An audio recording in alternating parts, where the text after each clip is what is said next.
what kind of budget should somebody have, like if they're planning this? Yeah, so I mean, as far as the budget goes, a lot of it depends, and that's a good question. Um, so a lot of it depends, right? A lot of it depends on, excuse me, the type of app you're building and the how much of it you're building out, right? So the way I like to always tell people is every screen is 10 hours, right? So for instance, if you Instagram, right, a screen that has an image, comments, that'll be 10 hours, right? If it has a pop-up or anything like that, that's not adding time to it, right? That's not a screen in itself, right? So, well, it's adding time to it, but that's not a screen in itself. So that's not going to be 10 plus 10. You see what I'm saying? What's So a pop-up? What do you mean by pop-up? like a pop-up alert message, Oh, okay. alert message saying, hey, this person's following you right now, or whatever. Okay. So those type of pop-ups, that's not a screen. It's actual home screen, search, like screen, those are screens, right? So those are about 10 hours a piece.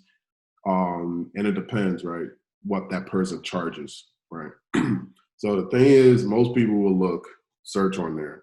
Oh, this person charges $25 an hour. Oh, that's great. I'm gonna get this person. They're cheap, blah, blah, blah. But the reality is they are more of a beginner, right?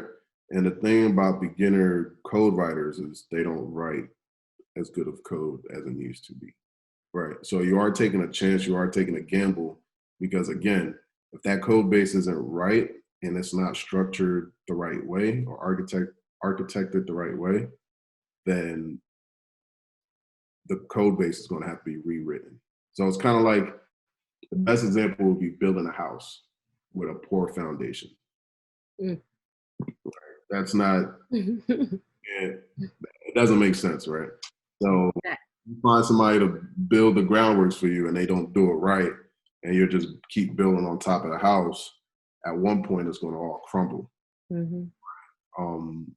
So you want, especially in the beginning, you want somebody that's knowledgeable and know how to architect an app in the beginning, right? Yeah. With foundation, you can get a foundation company to come in and fix it for you. But. Yeah, I mean, you could always hire, a senior dev at first to come in with the architecture, build it out, and then, get somebody that's a little bit cheaper, but you have to make sure that they follow those same guidelines that that same architecture that the senior dev put in. This is deep. Yeah. So, but to go back, a beginner would have a cheaper rate, $25 an hour, and a senior dev, rates could be, 110, 110, 120, like that, 80 to 120. Interesting. Okay.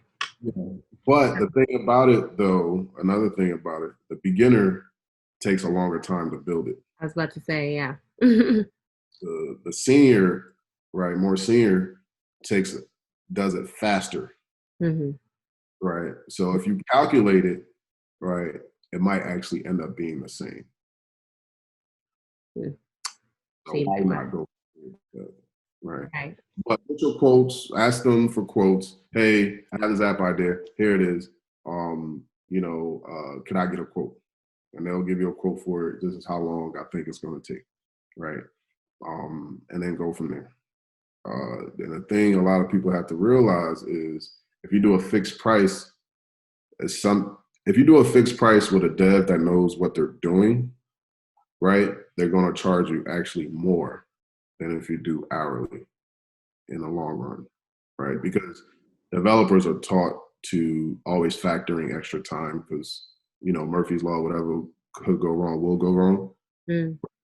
So they pad in those times for the fixed price. Well, if you do hourly, is whatever hours that they spend working on it is what they're actually working on.